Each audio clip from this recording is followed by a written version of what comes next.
ഇന്ത്യയും നേപ്പാളും തമ്മിൽ സവിശേഷമായ ഒരു ബന്ധമാണ് ഉള്ളത്.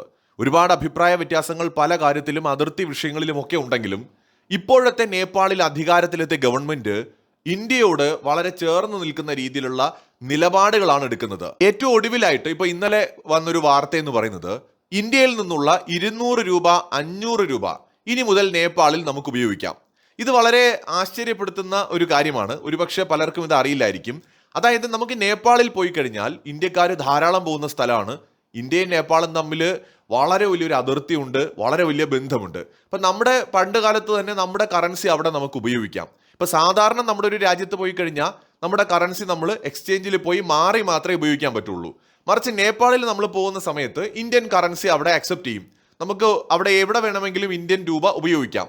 2002 വരെ ഇന്ത്യയുടെ കറൻസി എല്ലാ കറൻസിയും അവിടെ എടുക്കുമായിരുന്നു. 2002 നേപ്പാള് ഇന്ത്യയിൽ നിന്നുള്ള 500 രൂപയും 1000 രൂപയും നിരോധിച്ചു.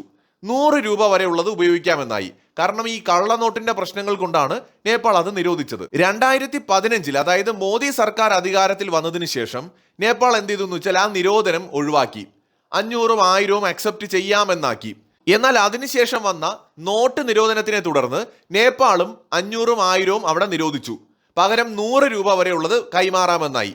ഇന്ത്യ പിന്നീട് 200 രൂപയും 500 രൂപയും 2000 രൂപയും ഒക്കെ പുറത്തിറക്കിയെങ്കിലും അതും മറ്റ് കറൻസികളെ പോലെ എക്സ്ചേഞ്ച് വഴി മാത്രമേ മാറാൻ പറ്റൂ. നേരിട്ട് കൊണ്ടുപോയി മാറാൻ പറ്റില്ല, നേരിട്ട് ഉപയോഗിക്കാൻ പറ്റില്ല. മറ്റേത് നമ്മൾ ഇന്ത്യയിൽ ഉപയോഗിക്കുന്നത് പോലെ നേപ്പാളിലും ഇന്ത്യൻ കറൻസി ഉപയോഗിക്കാമായിരുന്നു. അപ്പോൾ ആ സമയത്ത് 100 രൂപ തടസ്സമില്ലാതെ അവിടെ ഉപയോഗിക്കാം. 100ന്റെ നോട്ട് അവരെ അക്സെപ്റ്റ് ചെയ്യും, എവിടെ പോയാലും ഏത് സ്ഥലത്ത് പോയാലും. മറ്റേത് 500ഓ 1000ഓ ഒക്കെ ആണെന്നുണ്ടെങ്കിൽ എക്സ്ചേഞ്ച് വഴി മാത്രം, സാധാരണ രാജ്യങ്ങളുടെ കറൻസി പോലെ മാത്രമേ നമുക്ക് അവിടെ ഉപയോഗിക്കാൻ പറ്റുള്ളൂ. ഇപ്പോഴത്തെ നേപ്പാൾ ഭരണകൂടം എന്ത് ചെയ്തെന്ന് വെച്ചാൽ ഇന്ത്യയുടെ 500 രൂപയും 200 രൂപയും നേപ്പാളിൽ ഉപയോഗിക്കാം എന്ന് തീരുമാനിച്ചിരിക്കുകയാണ്. അതായത് ഇന്ത്യൻ രൂപ നോട്ടുകളുടെ ഉപയോഗവുമായി ബന്ധപ്പെട്ട് നേപ്പാളിന്റെ രാഷ്ട്ര ബാങ്ക് പുതിയ ഒരു ഉത്തരവ് പുറപ്പെടുവിച്ചിരിക്കുകയാണ്.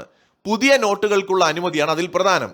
2016 നവംബർ 9 ശേഷമുള്ള 200, 500 രൂപയുടെ പുതിയ ഇന്ത്യൻ നോട്ടുകൾ നേപ്പാളിലേക്ക് കൊണ്ടുപോകാനും ഔദ്യോഗികമായി മാറ്റിവാങ്ങാനും എല്ലാത്തിനുമുള്ള അനുമതി ഇപ്പോൾ നൽകിയിരിക്കുകയാണ്.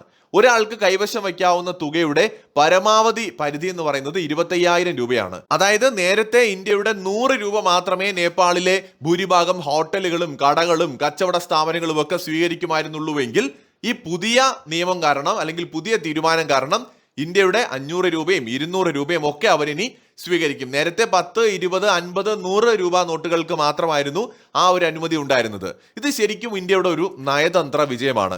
നേപ്പാളുമായിട്ടുണ്ടായിരുന്ന ചില അഭിപ്രായ വ്യത്യാസങ്ങൾ ഇന്ത്യ നയതന്ത്ര തലത്തിൽ പരിഹരിക്കുന്നുണ്ട് എന്ന് വേണം ഇതിൽ നിന്ന് മനസ്സിലാക്കാൻ. KP ശർമ്മ ഒലിയുടെ കാലത്ത് ഇന്ത്യ നേപ്പാൾ ബന്ധം വളരെ വഷളായിരുന്നു. ആ സമയത്ത് ഈ നേപ്പാൾ ഭരണകൂടം ചെയ്ത പല കാര്യങ്ങളും ഇന്ത്യയെ പ്രകോപിപ്പിക്കുകയും ചെയ്തിരുന്നു. ആ സമയത്താണ് ഇവരുടെ 1 രൂപ നാണയത്തിലൊക്കെ ഇന്ത്യയുടെ പ്രദേശങ്ങൾ കൂടി ഉൾപ്പെടുത്തുന്ന മാപ്പ് പുറത്തിറക്കിയത്. ലിബു ലേഖ്, കാലാപാനി, ലിംബിയാധുരയൊക്കെ ചേർത്തുകൊണ്ടുള്ള മാപ്പ് പുറത്തിറക്കിയത് ആ സമയത്താണ്.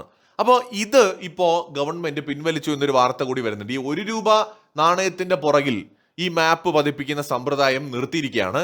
പകരം ഒരു മാറ്റം ഉണ്ടായിരിക്കുകയാണ്. ഇതിന് പകരം മുസ്താങ് എന്ന പ്രദേശത്തെ ചരിത്ര പ്രസിദ്ധമായ ലോഗേക്കർ ബുദ്ധമഠത്തിന്റെ ചിത്രം ഉൾപ്പെടുത്തിക്കൊണ്ടുള്ള ഒരു നാണയമാണ് ഇപ്പോൾ അവർ പുറത്തിറക്കുന്നത്. അപ്പൊ നാണയത്തിൽ നിന്ന് വിവാദമായിട്ടുള്ള മാപ്പ് അവർ പിൻവലിച്ചിട്ടുണ്ട്.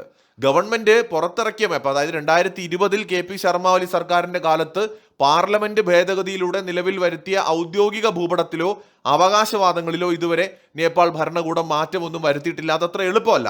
അതിന് നിലവിലെ ഭരണകൂടം ശ്രമിക്കുകയാണെങ്കിൽ അവിടെ വലിയ കലാപം ഉണ്ടാവാനൊക്കെ സാധ്യതയുണ്ട്. അപ്പൊ അതുകൊണ്ട് അതിലോട്ട് കാര്യങ്ങൾ എത്തിയിട്ടില്ല. പക്ഷെ നാണയത്തിൽ നിന്ന് ആ മാപ്പിനെ ഒഴിവാക്കിയിട്ടുണ്ട്.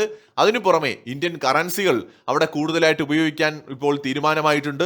ഇത് ശരിക്കും ഇന്ത്യ നേപ്പാൾ ബന്ധത്തിൽ ഒരു വഴിത്തിരിവുണ്ട്, അല്ലെങ്കിൽ ആ ബന്ധം മെച്ചപ്പെടുന്നുണ്ട് എന്ന് തന്നെയാണ് നമുക്ക് മനസ്സിലാക്കാൻ കഴിയുന്നത്. നേപ്പാളിലെ ജെൻസി കലാപത്തിലൂടെ അധികാരത്തിലെത്തിയ പുതിയ ഭരണകൂടം ഇന്ത്യയുമായിട്ട് അടുക്കുന്നു എന്നതിന്റെ സൂചനയാണ് നമുക്ക് കാണാൻ കഴിയുന്നത്.